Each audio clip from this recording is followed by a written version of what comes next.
Hey everybody, I am AR Mar, and what I watched today is Book 2, Episode 1 of Avatar The Last Airbender, The Avatar State. We start Book 2 off with a really great episode. It explores Aang's Avatar state a bit more, teaches us a bit more about it, and actually has Aang acknowledging that when he goes into the Avatar state, it is really scary for the people around him. He has a dream where he sees himself from the outside in that state, the raw power, the rage, and it shakes him. And for the rest of the episode, we've got this Earth Nation general pushing him to enter the Avatar state, wanting to weaponize it and turn it against the Fire Nation, and certain that this will be the, great secret weapon that we need to win. But it's clear that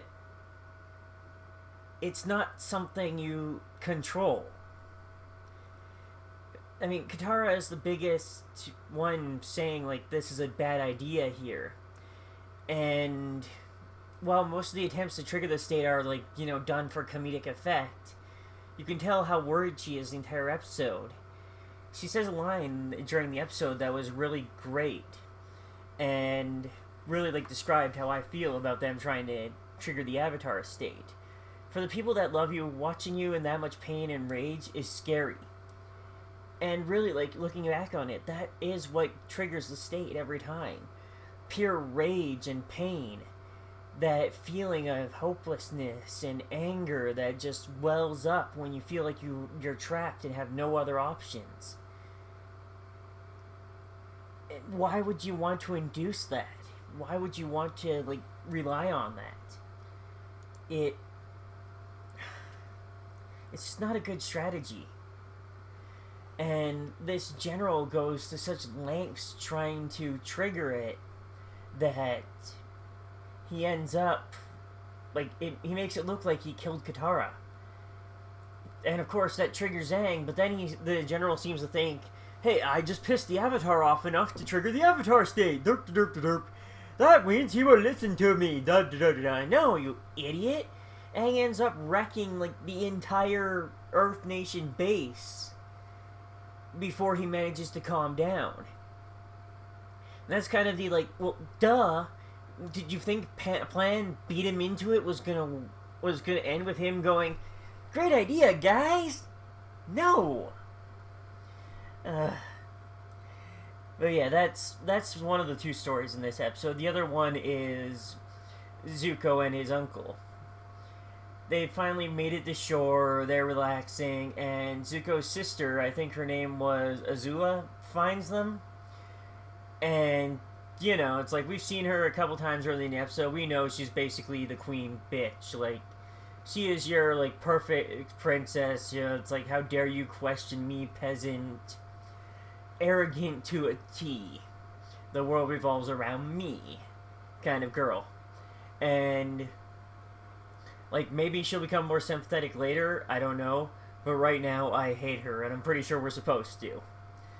She does show an interesting ability where she, pulls lightning out of the air and fires it, which gave me some really great, notions that the four elements are a base, but they can apparently do so much more of them. I mean, we see her doing this lightning move, which is apparently an offshoot of firebending.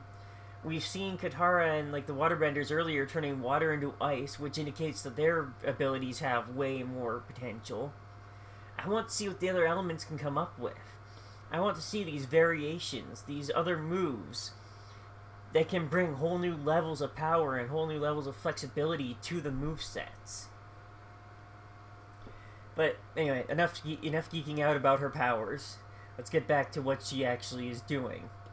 She goes to Zuko and goes, hey, Zuko, your dad's forgiven you. You can come home. We all love you. We're family. And surprisingly enough for me, Zuko bought right into it.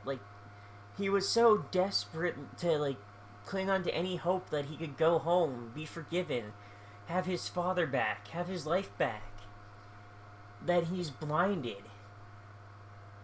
And I really feel bad for him in this situation, because you have Iroh who, you can tell Uncle Iroh is, he doesn't want to say these things. He doesn't want to constantly say to Zuko, keep on your guard. She's tricking you. She's like, something is not on the up and up here. But he knows from long experience being a soldier and a general for the Fire Nation and for his brother, the Fire Lord, that this doesn't sound right. Of course, he's proven completely right when they get to the ship and one of the soldiers, being a complete idiot, calls them prisoners instead of like guests or passengers or, pretty much anything other than prisoners that wouldn't have tipped them off. And I honestly love this scene partly because Uncle Iroh, despite being old as he is, takes out an entire platoon of what are portrayed to be like elite Fire Nation soldiers. And I love these instances where they show us that Iroh really is this great Fire Nation warrior, that he was this powerful general, and just because he's old and a little silly doesn't mean we should underestimate him. And then, while he's doing that, Zuko confronts his sister, has a big fight with his sister, and there's a clear gap in their abilities. Zuko has been, Uncle Iroh's been trying to train him, but he's barely been listening. He's mostly dismissive. Azula, however, has been living this entire time in the Fire Nation, probably training under the Fire Nation's best tutors. And for all her faults, she does seem like the type to be a dedicated student because she desires to be perfect.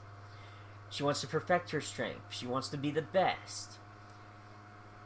We're kind of shown this in the earlier scene where we first see her lightning power, where, it's like her teachers are sitting there going, almost perfect. And she goes, almost isn't good enough. I'm trying again.